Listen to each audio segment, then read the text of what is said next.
नहीं आई। अगर तो आ गई तो फिर तो ठीक है, अगर तो नहीं आई तो फिर तो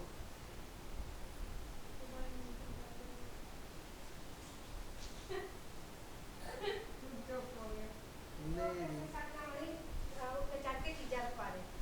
जल्दी लगे थे बैजा देख शेर दे अपने बाल आ टोकरी ला जा मेरी लाले फाड़ी के कपड़े